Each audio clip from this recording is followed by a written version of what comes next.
Hello students, welcome to all of you on my channel Lagan Academy. आज हम सभी पढ़ने वाले हैं वुड हैव्स। और हाँ, थोड़ा मैं आप लोगों की विचार या आप लोगों का हालचाल नहीं ले पाता हूँ क्योंकि समय नहीं होता है। जितना मैं चाहता हूँ जितना से छोटा बनाया जा सके उतना ठीक है। छोटा कंटेंट होता है, लोग देखते हैं कम समय में, और लोगों को ये पसंद भी होता है कि अधिक लंबा समय नहीं देना चाहते ना, इसलिए मैं छोटा बनाता हूँ। इसलिए मैं क्या हाल है, क्या चाल है, ये सब पर बिल्कुल नहीं ध्यान देता हूँ। आप लोग अच्छे होंगे, बस मैं यही सोचता हूँ और मैं यही कामना कर रहा हूँ कि आप लोग अच्छे रहे, है ना। आइए देखिए, समझ ये पढ़ते हैं यूज ऑफ वुड हैव। इसका हिंदी हुआ होता, या किया होता, दिया होता, लिया होता, ये सब होता है, ठीक है। लेकिन यहाँ पर ये समझने वाली बात है कि वुड आया कहाँ से। तो वुड विल का पास्ट बताया गया है। जैसे अगर मैं कहूँ पास्ट में कि मैं खेला होता, वह पढ़ा होता, तो इसका मतलब क्या कहा जा रहा है?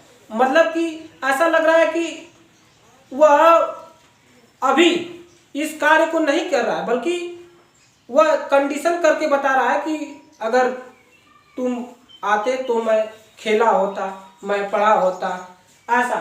तो ऐसे में अगर सिंगल सेंटेंस लेना है, सिंगल सेंटेंस अगर ले तो ये देखिए, मैं खेला होता। इसको देखिए, इसमें देखिए पहले है हूं नहीं ना है, तो आप बिल्कुल प्रेजेंट में तो नहीं जाइएगा, एकदम से सीधे सीधे पास्ट वाली बात कही जा रही है। मैं खेला होता, जरूर खेला होता, है ना। लेकिन देखिए यहाँ जब सिंगल वाक्य, और इसको पहले यहाँ पे देख लीजिए कि इसको बनाएंगे कैसे, थोड़ा सा स्ट्रक्चर देख लीजिए। तो यहाँ पर वर्ब की थर्ड फॉर्म भी हो जाएगी, ऐसे ना कर ऐसे भी कर सकते हैं, subject plus will, sorry would, WOULD, would have plus main verb की थर्ड फॉर्म, है ना। तो देखिए सब्जेक्ट का I, would have played, main verb की थर्ड फॉर्म है PLAYED, प्लेड। लेकिन मजा नहीं आ रहा भाई साहब, अगर मैं बताऊं तो अब मैं आपको पढ़ाना शुरू कर रहा हूं। अभी तो मैं थोड़ा सा आपको ये दिखाया कि इसमें ये क्या कैसे दिया है। हालांकि हिंदी तो ऐसे ही निकलेगी कि हुआ होता, किया होता, दिया होता, ये सब, लेकिन मुझे पसंद नहीं आ रहा है, बिल्कुल नहीं। तो मैं कहता हूं इसे कैसे, क्योंकि कंडीशन प्रकट कर रहा है, बिना कंडीशन का ये वाक्य अच्छा ही नहीं लगेगा। जैसे यदि, अगर मैं कहूं यदि तुम अच्छे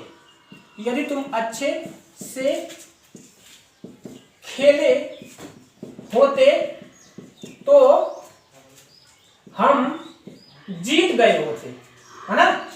यदि तुम अच्छे से खेले होते तो हम जीत गए होते। देखिए अब लग रहा है ना कि पास्ट में बात कही जा रही है। अगर तुम अच्छे से खेले होते तो हम पक्का कि जीत गए होते, यानी कि अब हम घर हार कर बैठ गए तो बीत गया ना, पीछे हो गया ना, वो पास्ट हो गया। तो इसी को कह रहा है कि होता, होती, होते, है ना। तो इसी वाक्य को देखिए अब कितना अच्छा लग रहा है कि यदि, तो जब एक कंडीशनल हो, कंडीशनल वाक्य में कहने का अर्थ, अब एक शब्द में मैं कहूं तो कहा गया कि वुड हैव हमेशा कंडीशनल में अच्छा लगते हैं। और ऐसे वाक्य को जब कंडीशन में हो तो ऐसे, इसको कैसे बनाएंगे, इसको हम जब ये जो कंडीशन जो प्रकट करने वाला जो क्लाज होता है, ये जो पहला क्लाज है, इसमें हैड लगाएंगे 100%, चूंकि ये भी पास्ट का परफेक्ट हो चुका होता है, ठीक है। तो यदि, इफ, है ना, यदि तुम, इफ यू हैड प्लेड, है ना, यदि तुम अच्छे से खेलते या खेले होते, है ना, तो हम जीत गए होते, ठीक है। तो क्या करा, if you had played, PLAYED, played well. और यहां पर क्या करा कि हम जीत गए होते, तो वी वुड हैव वॉन, क्या हो जाएगा, won, second form, third form. अब इसी वाक्य को हम कहें, दूसरा वाक्य ले लीजिए, जैसे में इसको बताइए क्या होगा। देखिए दूसरा वाक्य, एक तो ये हो गया। अब एक तो लेकिन प्रकट करने वाला वाक्य होता है, लेकिन में भी इसी तरह से बनता है। कैसे, देखिए लेकिन में कैसे बनाएंगे इसको, जब कह दे कि मैं पढ़ा होता, लेकिन लाइट चली गई। देखिए स्पीकिंग के आधार पर इसे, यानी स्पीकिंग के आधार इसके बेस पर पढ़ाया गया है आपको कि होता होती, है ना। तो आप जरूर इस पर प्रैक्टिस कीजिए, बिना प्रैक्टिस के आपको कुछ भी समझ में नहीं आएगा, ना मजा आएगा। बस एक तो नॉलेज होगा कि हाँ बस ये वुड हैव किसी ने पढ़ा था, होता होती होते होता है, बस यहीं पर लगाएंगे। लेकिन ट्राई कीजिए, आपको ट्राई करना चाहिए, प्रयास करना चाहिए, बिना प्रयास किए कुछ नहीं होने वाला है, ठीक है। तो मैं पढ़ा होता लेकिन लाइट चली गई, तो कहते हैं आई पढ़ा होता होती दिया ना, would have, I would have.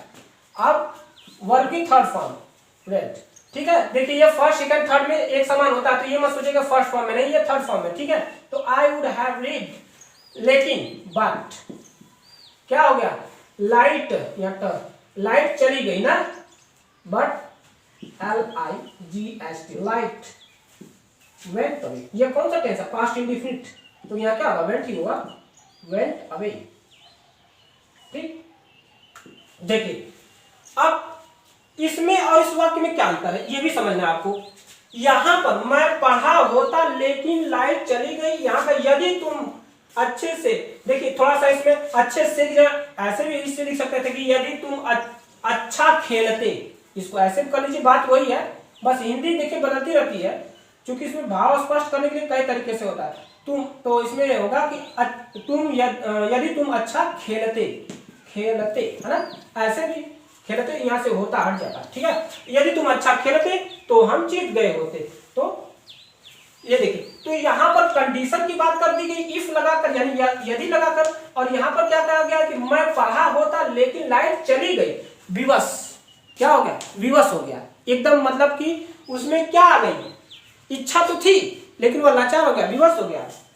वह चाहता था लेकिन वह कर नहीं सका, किस लिए नहीं कर सका, क्योंकि लाइट यानी कि कोई कार्य उसके विरुद्ध हो गया, है ना, इसलिए। तो दो चीज कंडीशन में, एक तो कंडीशनल हो गया, और तो वह चाहता था लेकिन उसके विपरीत कोई कार्य हुआ, यानी कि उसकी इच्छा के अनुरूप नहीं हुआ, तब, है ना।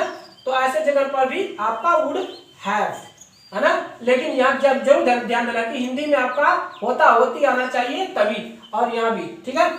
और यहाँ कंडीशन में अगर आए तो कंडीशन में क्या ध्यान देना है कि पहले वाले क्लास में हैड का यूज जरूर करना, और हैड का तो थर्ड फॉर्म वर्ब की होगी, ठीक है। मैं इसका चाहता तो स्ट्रक्चर आपको लिखवा दिया होता, लेकिन यहाँ मुझे दो सेंटेंस लेकर के समझाना था, इसलिए दो सेंटेंस के लिए हमने सोचा कि दो जगह टाइम दोनों का मैनेज करना है, इसलिए हमने इस तरह डायरेक्टली बता दिया कि वुड हैव के साथ थर्ड फॉर्म लगेगी, ठीक है। आइए कुछ और एग्जांपल लेते हैं ताकि आपको कंफर्म हो जाए, है ना।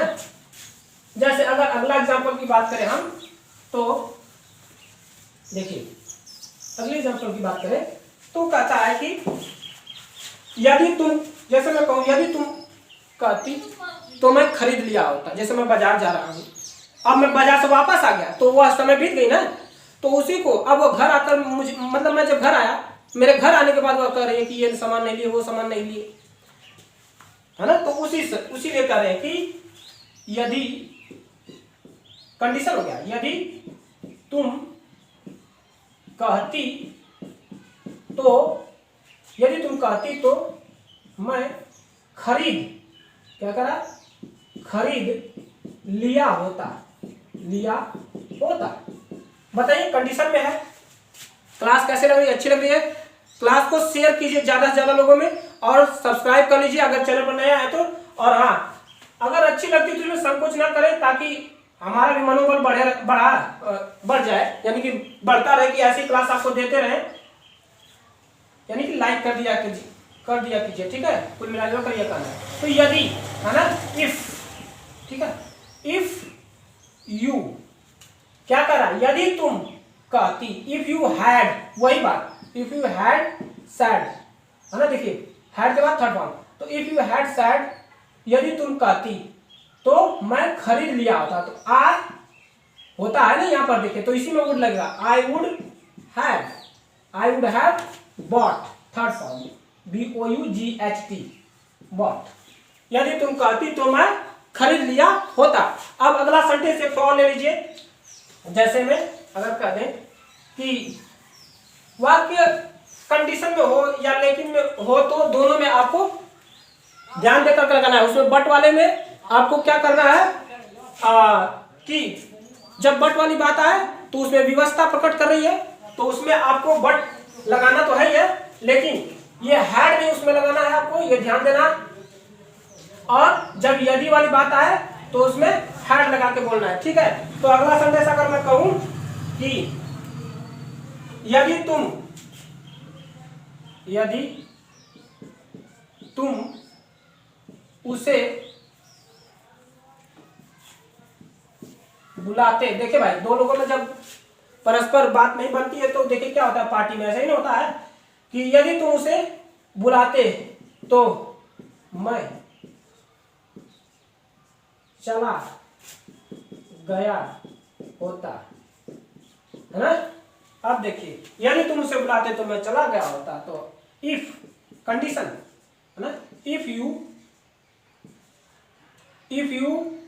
हैड कॉल्ड हिम, उसे यदि तुम उसे बुलाते तो मैं चला गया होता। If you had called him I would have gone, मैं क्या होता, चला गया था। यदि तुम उसे बुलाते तो मैं पक्का चला गया होता, श्योर, है ना। तो ऐसे वाक्य देखिए स्पीकिंग करने में कितना अच्छा है, अच्छा भी लग रहा है। और ऐसे वाक्य जो कंडीशन प्रकट करते हैं इसमें वुड हैव और हैड डबल क्लास में हमेशा ही आते हैं, इनका यूज करना। चलिए मुझे आशा है कि आपको जरूर समझ में आएगा। वुड हैव अगर नहीं समझ में आए तो कमेंट कीजिए, नहीं समझ में आए मैं आपको पुनः उसमें बताऊंगा। और हाँ, यह एक होमवर्क है, इसे आप जरूर कमेंट बॉक्स में सॉल्व करके बताइएगा। और अगर आपसे कोई मिस्टेक हो रही है तो कोई बात नहीं, ऐसा मत सोचिए कि मिस्टेक सबसे होना चाहिए, क्योंकि मिस्टेक से आदमी बहुत ज्यादा सीखता है। एक बार जो अगर मिस्टेक हो गया तो समझ लीजिए कि वो कभी खोपड़ा से बाहर नहीं जा सकता, वो हमेशा दिमाग में बैठा रहेगा आपके, ठीक है। क्योंकि मिस्टेक एक बार जब हो जाती है ना तो व्यक्ति की आंख, सोच ये सब खुल जाती है, दोनों चीज। तो आइए एक एग्जांपल होमवर्क में लेते हैं कि मैं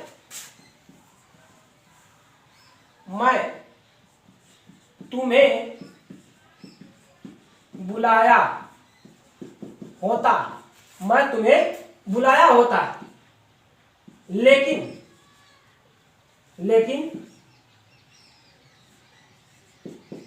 शाम हो गई थी, लेकिन शाम हो गई थी। इसे सॉल्व कीजिएगा, ये होमवर्क में आपको, ठीक है। और सॉल्व करके आप इसे कमेंट बॉक्स में जरूर बताइए कि इसका क्या होगा आंसर, ठीक है। मिलते हैं अगले क्लास में, अपना ध्यान रखिएगा और हाँ लोगों में जरूर शेयर कीजिए। धन्यवाद।